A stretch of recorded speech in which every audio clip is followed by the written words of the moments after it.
부자들의 이야기가 궁금하긴 하지만 너무 먼 세상 이야기 같죠? 그래서 오늘은 책 두 권을 동시에 소개해드리려고 합니다. 한 권은 주위에서 볼 수 있는 월급쟁이부터 시작한 부자들의 이야기, 이웃집 부자들, 이상적으로 되고 싶은 백만장자의 노하우는 결단이라는 책에 나와 있어서 백만장자 본인이 스스로 나는 이런 점 덕분에 성공했다라는 책을 소개해드리려고 합니다. 이 책은 10권, 이 책은 20권 댓글 이벤트 통해서 나눠드릴 예정입니다. 저는 사실 책을 많이 읽는 편이지만 그래도 사실 읽고 싶은 책을 다 읽지는 못하거든요. 그래서 저도 북튜버들의 책 소개 영상을 봐요. 그 영상을 보면 사실 중요한 내용은 어느 정도 얘기를 해주니까 이 책에서 핵심이 되는 내용들, 제가 볼 때 중요하다 싶은 내용들 소개해드릴게요. 제가 이 두 책을 읽고 느낀 점은 마지막에 말씀드릴게요. 기자 두 분이서 인터뷰를 하면서 부자들의 이야기를 쓴 건데요. 사업을 해서 성공을 했다, 앱을 만들어서 성공했다, 부동산으로 성공했다, 이런 실제 사례들이 담겨 있고, 근데 사실 깊이 있게 하나에 대해서 심층적으로 소개하는 책까지는 아니거든요. 그래서 가볍게 읽을 만한 책이고 흥미로운 내용들 여기 체크해놨어요. 주식 투자에 대한 이야기가 나오는 챕터에서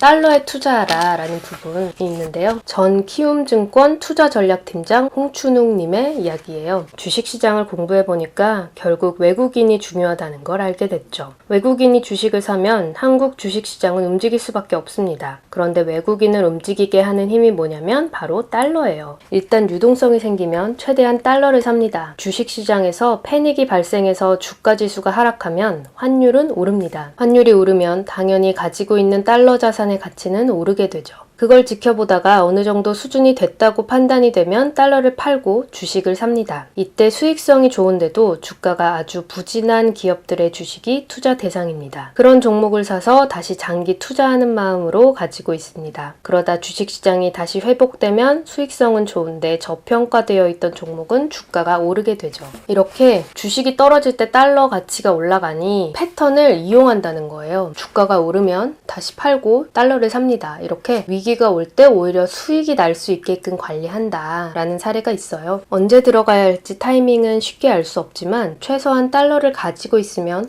언제든 리밸런싱이 가능하다는 게 큰 장점이다. 한국 주식시장은 5년이나 10년 주기로 출렁출렁합니다. 전문가들도 그걸 예측하기 힘듭니다. 결국 한 방향만 보지 말고 리밸런싱에 강한 포트폴리오를 만들어야 합니다. 달러만큼 위기에 강한 건 없습니다. 외국인의 움직임을 예측할 수 있는 유일한 지표인 달러를 봐야 하고 수급과 글로벌 매크로 환경도 봐야 됩니다. 공부를 해야 됩니다. 저는 집에 TV도 놓지 않았습니다. 주말에는 책만 봅니다. 정말 부자들은 다 책을 많이 보더라고요. 그런데 달러가 돈이 된다고 하면서 너무 가볍게 뛰어드시기에는 달러를 환전하는 데 수수료도 들고, 설령 외국에서 제가 구글에서 돈을 받았다, 외국에서 한국 통장으로 받는 데만 해도 수수료를 빼고요. 그거를 한국 돈으로 찾아도 수수료를 내야 되고, 그거를 그냥 달러로 찾는다고 해도 수수료를 내야 돼요. 이게 정말 그냥 달러를 가지고 있어야지 라고 한다고 우리 한국 돈을 은행에 맡겼다가 이자만 받고 찾는 것처럼 그렇게 되지가 않더라고요. 그래서 달러를 활용하는 거는 충분히 위기를 해칭하는 방식, 떨어지는 주가에서도 안정적인 자산으로 보존한다는 측면은 있는데, 달러를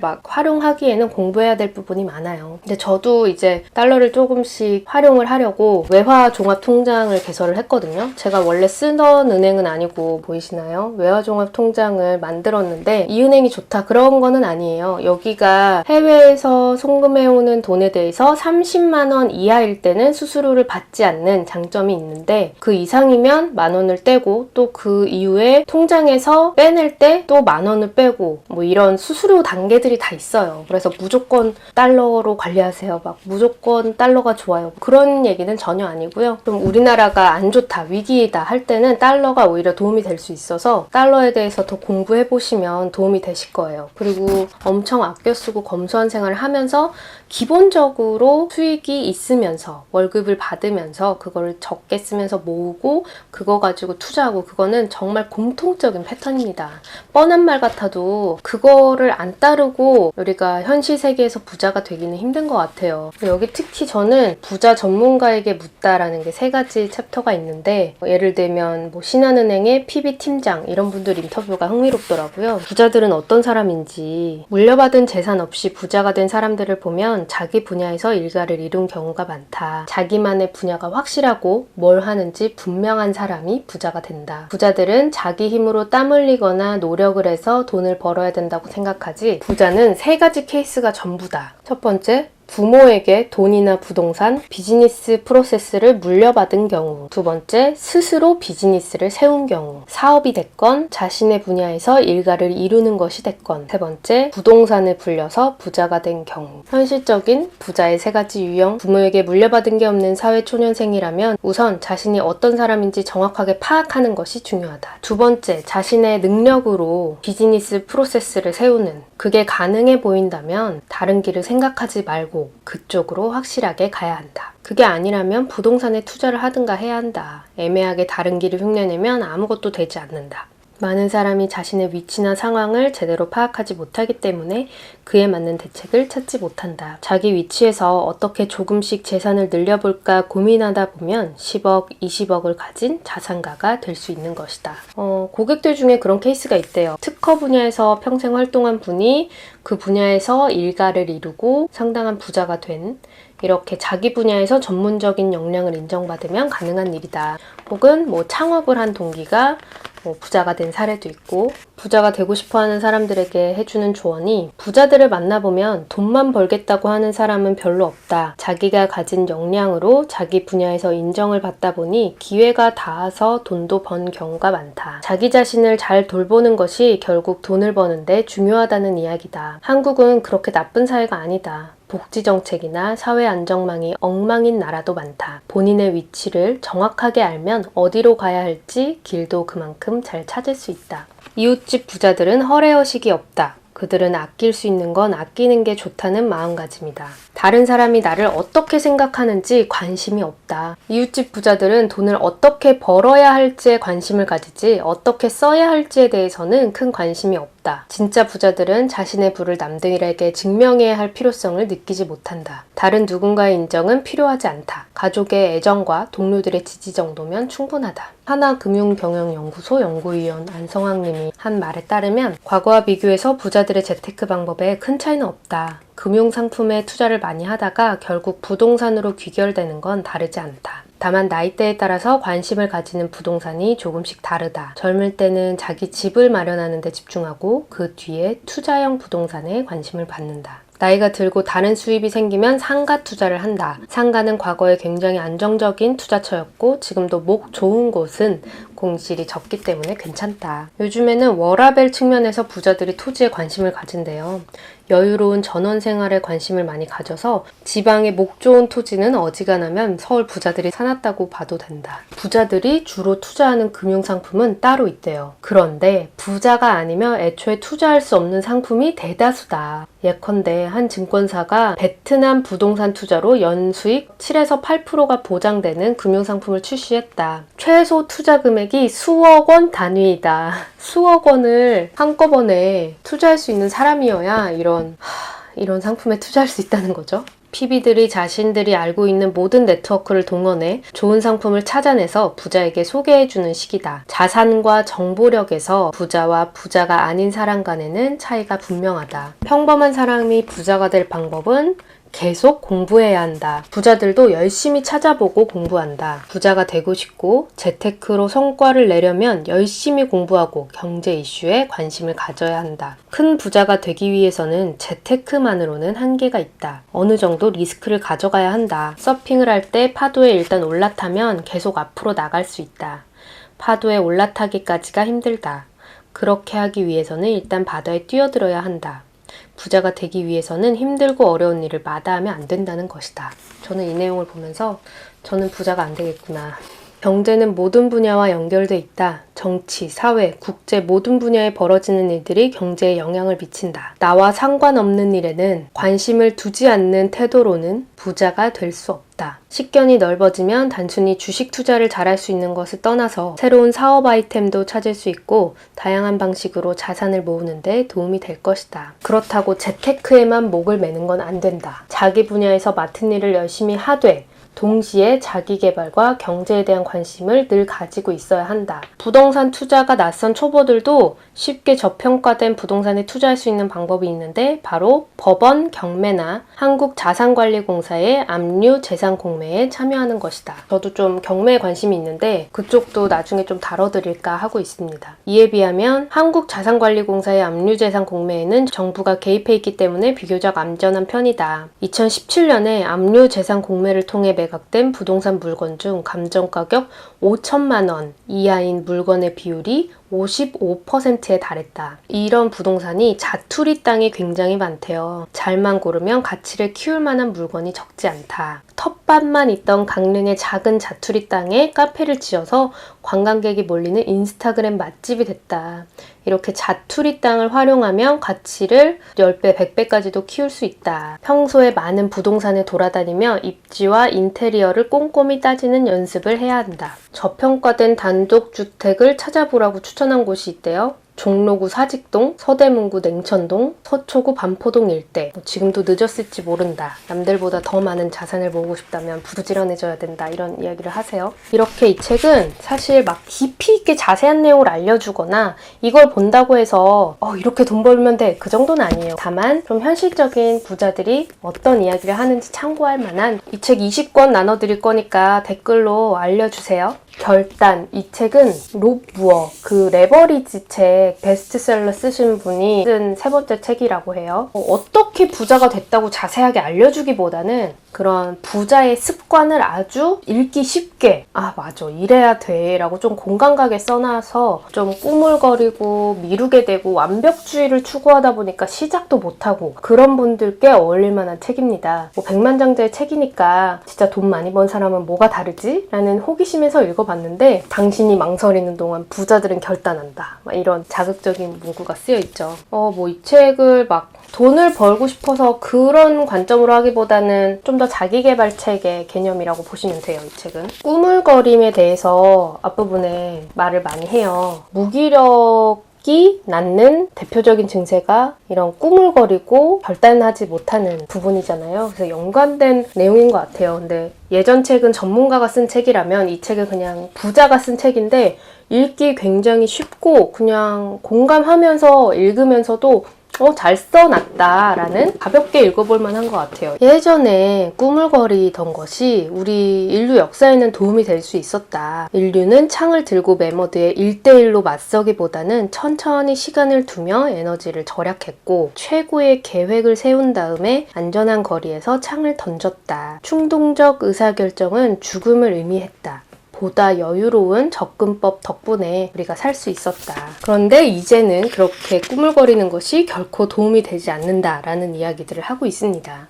우리는 모두 꾸물댄다. 당신만 그런 것은 아니다. 당신이 혼자 그것을 극복하려고 고군분투하고 있다면 도움을 구하라. 당신이 겪는 일을 우리 모두가 겪고 있다.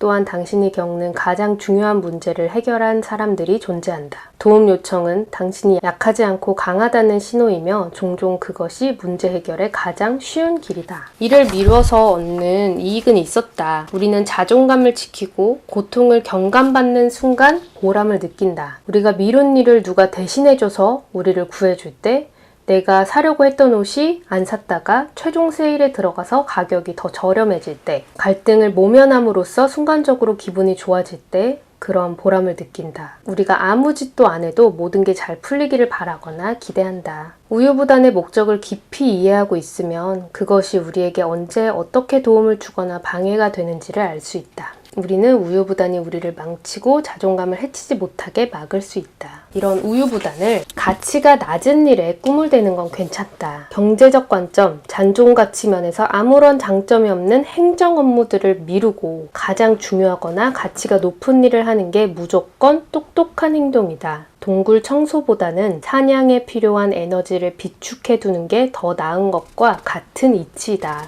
그 동굴 청소 얘기 나올 때 공감하신 분들 계실 텐데 뭔가 일을 하려고 하면은 책상부터 정리해야 되고 집 정리 싹 하고 나서 깔끔해져야 뭔가 시작할 수 있는 분들 많으시죠? 그렇게 경제적인 관점, 잔존가치 면에서 가치가 없는 것들은 꾸물거려도 된다는 거예요. 근데 내가 정말 중요한 경제적인 가치를 주는 것에는 꾸물거려서는 가치를 잃고 있다는 거죠. 이 우유부단함을 쓸 때와 안 쓸 때 낄끼 빠빠, 낄 때 끼고 빠질 때 빠지는 그걸 잘 알아야 된다 라는 이야기를 하고 있습니다. 그리고 많은 분들이 완벽주의 때문에 시작 자체를 못 하잖아요. 뭔가 제대로 해서 막 유튜브를 하고 싶어 라는 생각은 있는데 채널 명은 뭘로 하지? 어떤 컨셉으로 해야 되지? 썸네일은 뭘로 해야 되지? 인사말은 뭘로 해야 되지? 막 예쁘게 꾸미고 해야 되는데 배경은 어디서 찍어야 되지? 막 별의별 생각을 다 하다 보면 시작도 못 하잖아요. 근데 일단 부족하더라도 시작을 하고 계속 고쳐나가면 되는 거예요. 그런 이야기를 많이 하고 있어요. 제 주위에도 완벽주의 있어서 시작 못하는 분들 많은데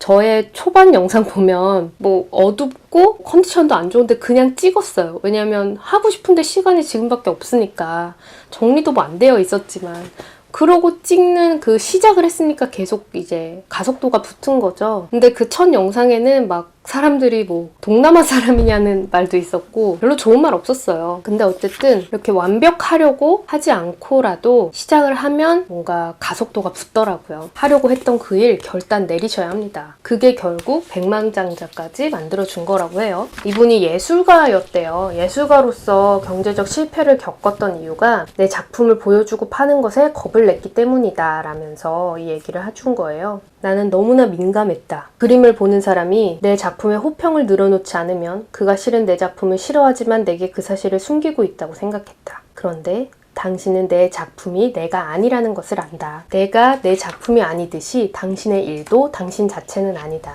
내 작품은 아이디어의 표현이었고 당신의 할 일 목록은 단순히 끝냈거나 끝내야 할 행동들을 정리한 목록에 불과하다. 엉망진창으로 끝내거나 전혀 손을 대지 않은 일이 당신이 누군지를 정의하지는 못한다. 당신에게 관대하게 대하라. 당신에게 잘해줘라. 당신은 그런 대우를 받을 가치가 있다. 당신이 성공할 때도 있고 실패할 때도 있을 것이다. 하지만 당신이 마지막 한 일이 완전 엉터리였다고 해도 당신이 멋진 사람임은 의심할 여지가 없다. 사람들이 당신을 비판하건 말건 상관하지 마라. 그리고 자신에게 친절해라. 스티브 잡스가 우리의 미래를 알 수 없기 때문에 앞날을 내다보며 점을 연결할 수가 없다. 과거를, 즉 내가 걸어온 길을 돌아봐야 비로소 연결할 수 있다고 말했다. 미리 만반의 준비를 끝낸다는 것은 상당히 아이러니하다.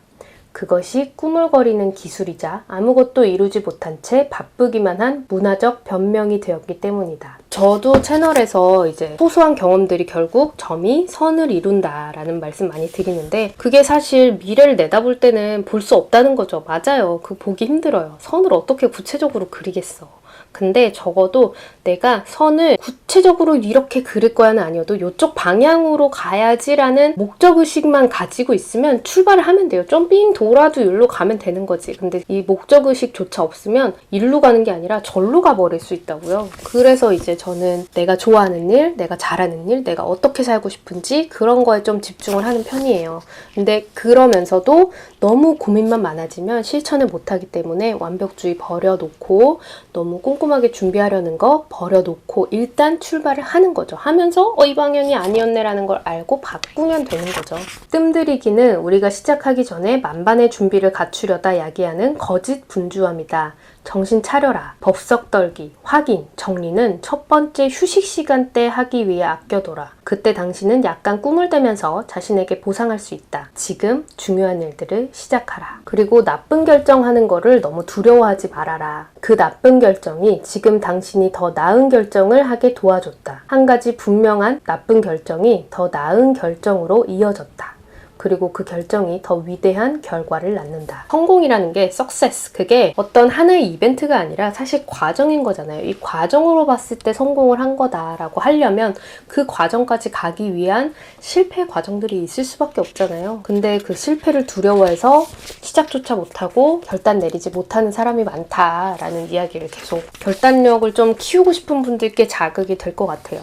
그런데 결정을 내리는 게 되게 힘들잖아요. 결정 내리기 어려워하는 분들 많으시죠? 이 사례가 있는데 6종류의 잼을 준비한 매장과 24종류의 잼을 준비한 매장 사이에서 시식 후에 6종류가 훨씬 많이 사갔대요. 6종만 전시하고 시식을 한 케이스는 30%가 잼을 구입했는데 24종의 잼에 시식 기회를 가진 사람들 중에서는 불과 3%만 잼을 구입했다. 선택의 가짓수가 너무 많아지면 오히려 선택을 하기 힘들다. 흔히 쓰이는 사례인데 너무 많은 그런 고민으로 너무 많은 가짓수를 두기보다는 중요하건 중요해 보이지 않건 간에 인생의 많은 영역에서 더 쉽게 결정하고 행동하기 위해선 선택의 가짓수를 줄여야 한다. 그래서 스티브 잡스가 맨날 똑같은 옷 입고 뭐 이런 것들이 나와요. 중요한 결정을 내릴 시간과 에너지를 가질 수 있게 생활의 일상적인 영역들은 단순화시켜라. 시스템을 마련하거나 가치는 낮지만 시간이 많이 드는 일은 외주를 주는 방법을 모색해라. 저도 그래서 집안일 같은 경우에는 이제 제가 버는 돈 얼마 없지만 이제 일주일에 하루는 가사 도우미를 불러요. 그래서 청소나 분리수거, 쓰레기 버리고 이런 것들을 다 외주를 주니까 주말에 온전히 아이에게 집중을 하고 이렇게 유튜브를 할 시간도 있는 거죠. 사야 되는 것들은 정기 배송을 한다든지 대량으로 구매를 해놓는다든지 의사결정의 필요함을 줄이는 것도 상당히 도움이 되는 것 같아요. 여기에도 나오거든요. 일상적인 소모품은 대량으로 구매해라. 영원한 결정이란 없다. 그래서 결정 내릴 때 이게 영원히 가는 거 아니고 충분히 바꿀 수 있으니까 너무 주저하지 말라는 이야기를 하고 중요성을 낮춰라. 승부차기 되게 긴장되는 순간이죠.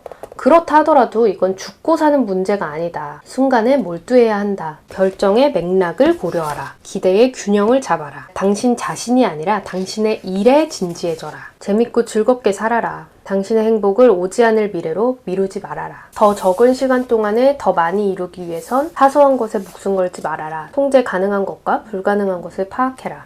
싸울 상대를 현명하게 골라라. 도움이 되고 해가 되는 것을 구분하라. 핵심 결과 영역과 소득 창출 업무에 투자하라. 이분의 전작인 머니, 레버리지에서 이런 내용이 나왔기 때문에 그 중요한 것들에만 투자를 하고 다른 거는 다 심플화 하자는 거예요.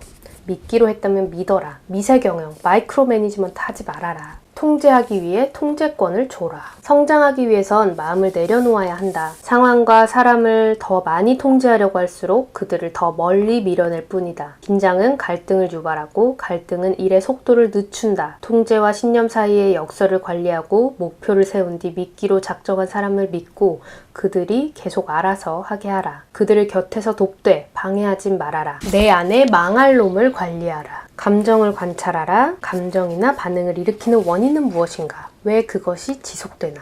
극복하고 성장하기 위해서 필요한 피드백은 무엇인가? 이 감정이 어떤 혜택을 주나? 자신을 고립시켜라. 감정이 가라앉을 때까지 혼자 시간을 보내야 된다고 얘기하고요. 신중하고 당신을 판단 대상으로 삼지 않으면서도 도움을 줄 수 있는 사람을 찾아라. 강력한 감정을 억누르고만 있으면 공격적인 행동을 하거나 신경쇠약에 걸리거나 더 안 좋은 질병에 걸릴 수 있다. 믿을 만한 조언을 들어라. 성급하거나 감정적인 결정을 하기 전에 기다려라. 최고 전문가들의 강좌를 읽고 듣고 참가하라. 까다로운 결정을 위해서는 당신의 시간 대부분을 강점을 키우는 데 집중적으로 쏟고 중대한 약점을 만족할 만한 수준 정도로만 끌어올리는 데는 약간의 시간만 투자하라. 그리고 나머지 일은 아웃소싱이나 동업을 통해서 해결하라. 당신이 서툰 일은 당신이 뛰어난 일에 의해 균형이 맞춰진다. 본연의 모습을 유지하는 게 가장 좋다. 당신의 성격 대부분이 이미 형성된 상태인 이상 자신을 완전히 바꾸려고 애쓰기보다는 그런 흐름에 편승하는 게 현명하다. 저는 그래서 남편이 잘 못하는 부분에 대해서 되게 잔소리 안 하는 편이에요. 예를 들면 치약도 그냥 맘대로 짜놓고 휴지도 정말 맘대로 쓰고 그런 사소한 행동들이 있는데 뭐 저런 거 잔소리해서 뭐해 라고 생각하고 아예 포기, 아예 그냥 냅두거든요. 사소하게 다 나를 바꾸려고 그리고 남을 바꾸려고 할 필요는 정말 없는 것 같아요. 당신은 뭘 해야 하는지 이미 알고 있다. 고민만 하지 말고 실행하라. 모든 집중 방해 요인을 제거하고 스스로를 고립시켜라. 빈 공간에서 벗어나라. 일찍 시작해서 성공하라. 힘들고 어려운 일 먼저 처리하라. 뒤돌아보지 마라. 추가 의견을 구하지 마라. 당신 이미 의견을 구했다라고 하면서요. 말하지 마라, 변명하지 마라, 서둘러 일단 해봐라 라고 이야기합니다. 할 일을 알고 있다면 일단 가서 해봐라 라고 이야기합니다. 인생은 짧다. 우리는 예상보다 빠르게 이 세상을 떠난다. 그러니 인생을 낭비하지 마라. 인생을 소중히 여기고 지켜라. 낭비를 줄이고 원할 때 마음에 드는 곳에서 사랑하는 사람과 좋아하는 일을 더 많이 할 수 있게 하는 레버리지 시간을 늘리기 위해 WISLR을 기억하라. 이거는 W, don't waste. 낭비하지 마라. invest, 투자하라. spend, 써라. leverage, 레버리지하라. recover, 회복하라. 리커버 회복은 재충전, 계획 수립, 생각, 공간 창출, 관찰, 보정 모든 것에 쓰는 시간이라고 말합니다. 제가 이 두 책을 읽고 백만장자 그리고 주위의 부자들의 사례를 보면서 느낀 점은 부자가 된 사람들은 대단한 비결을 가지고 있다기보다는 우리가 상식적으로 알고 있는 올바른 습관을 가지고 있는 거고요. 그거를 실천으로 옮긴 거예요. 그게 키지. 특히 결단을 읽고는 그래 맞아 실천을 해야 돼. 뭐든 직접 뛰고 미루면 안 돼 라는 좀 자극을 받을 수 있고요.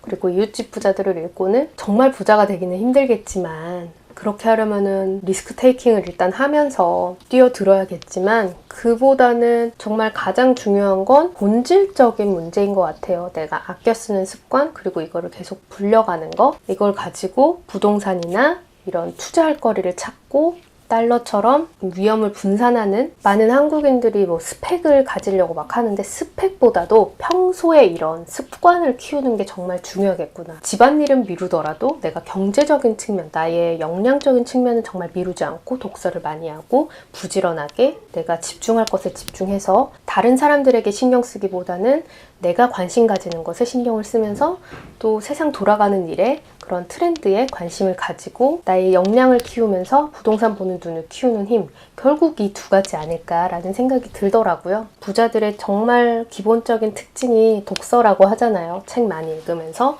책을 못 읽더라도 이런 책 리뷰 보면서 점점 나의 습관을 바꾸고 보는 눈을 키우는 거 함께 해나가셨으면 좋겠습니다. 이 리플을 다실 때 영상 끝까지 봤다라는 흔적을 주요 내용 중에 기억에 남는 점을 같이 써주시는 분들을 더 선발해드리도록 하겠습니다. 이렇게 하면 돈 벌어요 라고 아주 구체적으로 말하는 것까지는 아니에요. 그렇게 숟가락을 떠먹여주는 고기를 잡아주는 책은 그동안 못 봤습니다. 근데 이런 책들을 읽다 보면 조금씩 그 돈을 모으는 감이 생기고 부자들이 다 하는 공통적인 행동이 바로 독서죠.